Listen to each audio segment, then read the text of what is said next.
Jameis Winston threw for 456 yards against them yesterday. Pat, what happened to your beloved Colts? It was just ugly. I mean, we got a couple turnovers early, but Jameis Winston and the Buccaneers were able to answer. Even with Evans hitting a hammy there, it's a big-time loss, especially in this wild card race with other AFC teams getting a win. Good for the Buccaneers finding a little success, but for the Colts, they just aren't winning games right now, even though they put up a bunch of points yesterday. 6-7, they may have fallen hopelessly out of it. Rex, Steelers get a clean game from Duck Hodges, and they pick off Kyler Murray 3 times in a win at Arizona. How is Pittsburgh doing this? Mike Tomlin, I mean, this is coach of the year. They got no business. They have no receivers. They got no quarterbacks, 4th-string quarterback, no running back. By the way, Duck, though, is pretty decent. But their defense is playing lights out.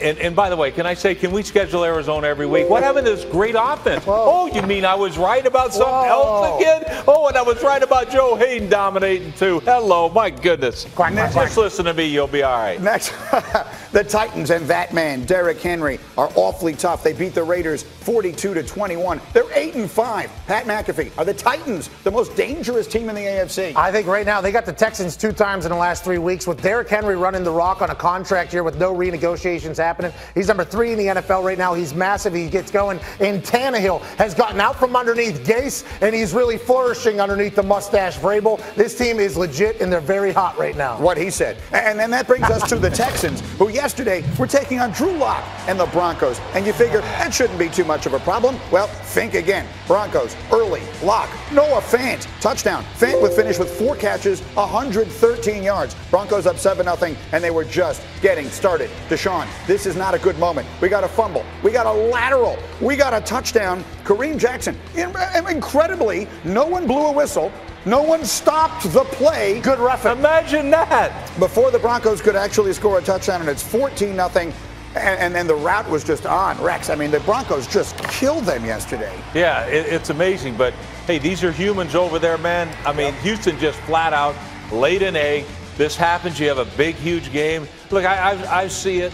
You know, I remember we beat the Patriots in the playoffs, go out, we're down 21-0 against Pittsburgh. It's hard to explain, but days like this happen. Drew Lock threw for 309 yards and 3 touchdowns in his first career road win. And so the Texans are now just their 1 game lead over the Titans is gone. Houston still holds first place in the South because of a better division record. Right now, Tennessee is out of the playoff picture. But as you mentioned a moment ago, Pat McAfee, those 2 teams, the Texans and Titans, play each other 2 more times in the last 3 weeks. So it'll be decided there. And is there anyone at this table who doesn't think the Titans are going to wind up winning that division? Well, for me, I think there's 2 key statistics to look at. I did a little query with Hembo earlier. Nice work. Thank you so much. I like to do the stats. The Texans are last in 3rd down defense in the league and 31 in red zone defense, okay? The Titans with Tannehill, 1st in the red zone, 7th on 3rd down. Those are 2 key things to look at for this Titans-Texans matchup. And also, one of them is going to get the other wild card spot for the Bills. So if you're in the AFC, you've got to get a lot of wins. But right now, with that run game, with the defense, and with the special teams punter for the Titans, I think these things are leading to a very prosperous last couple weeks for the Titans. Out of nowhere, by the way. Nobody was talking about the Titans outside of Nashville. And I think right now they're getting very hot, and they're going to be a tough team to stop. Yeah, I can tell you this. They better not make the playoffs, because if they do, this is the type of team that can make some huge noise in the playoffs. And they can compete against anybody. When you can run the football and play defense the way they can. Pat, you mentioned how Tannehill, number 1 in the league in red zone. Well, what's that? That's situational football. That's how you win games in the playoffs. And they're doing it about as good as anybody in the league. Maybe better than anybody in the league right now. They're the hottest team, or as hot as practically any team in the league, at least outside of Baltimore. And Rex, they obviously are a team in the image that you love. Now, Deshaun Watson and the Texans, what a crazy kind of week this is, because last week they beat New England. That's obviously a huge statement kind of win. And then they come out in this game. They were so far behind before the game even began. Well, I think the interesting thing is everybody plays Madden, and they get these video games where they have these ratings like, okay, this guy's 95, this guy's 94. And in video games, that's every single day of your life. But whenever you're an actual human out there, you can experience those emotions. You can go up and down. That Patriots win, although they'll talk about, hey, it was just another game and things like that, was massive in that locker room. To get back up for a Denver Broncos team led by Drew Lock could be difficult for some guys. And they might have thought, you know what, we'll turn it on in the 3rd quarter. We'll turn it on in the 4th quarter. They were never able to do that. Now they're sitting in a real position where they have to win out because the Titans are hot on the trail. And there's no guarantee that the loser of that race winds up in the playoffs. Yeah. With the Steelers continuing to win and Buffalo looking as good as they do. So that could be win and you're in, lose and you're out entirely. And I can't believe I'm saying this about a team that has Deshaun Watson, but I think most of the big boys would probably rather play the Texans than play the Titans. Absolutely. Absolutely. And why? Because they can play defense. I mean, you can run the football and play defense. Derrick Henry is 6'12", 700 pounds, and he runs a 4.5 over at this time of year. And he's running for a check too. They haven't renegotiated his contract. They're starting to feed him. Tannehill can get the ball out, and that defense plays good. Vrabes and that mustache are really doing something special for the One thing the Texans do well is every single week their linebackers show up in uniform, I agree, in costume, which I like. And yesterday they were the average Joes from the team, a movie. That's dodgeball. who they look like. Well, what it looked like is they dodged, dipped, ducked, and dodged every chance of a tackle that they could get against the Denver Broncos.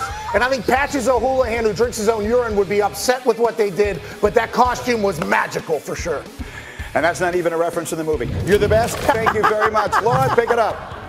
Yeah, no costumes here for Aaron Rodgers and the Packers as they host the Redskins. And near the end of the first quarter is where we pick it up. How about that one to Robert Tonyan? Really good job by Rodgers, just holding that safety, finding Tonyan down the seam, and just the tempo of the ball, beautiful. Same score, and here's Dwayne Haskins getting sacked by Preston Smith. The Packers pass rush got healthy a little bit yesterday against this Washington Redskins offensive line, but I was really impressed with Dwayne Haskins' toughness hanging in this football game. Yeah, got his ankles rolled up there. 58 seconds left in the second quarter. Packers in the red zone, and Rodgers taken down by Ryan Anderson. Little end of the half, Rodgers trying to make a play. Nice job by Anderson swiping at that football. Middle of the fourth, all the way back there, and here you see Rodgers making it to Aaron Jones. He's been so crucial for this team. That's a sick throw by Rodgers. Up over that dropping corner before that safety to a tailback.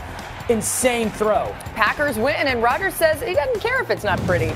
I would guess there's not many people who expect us to be in this position, so we're going to enjoy it.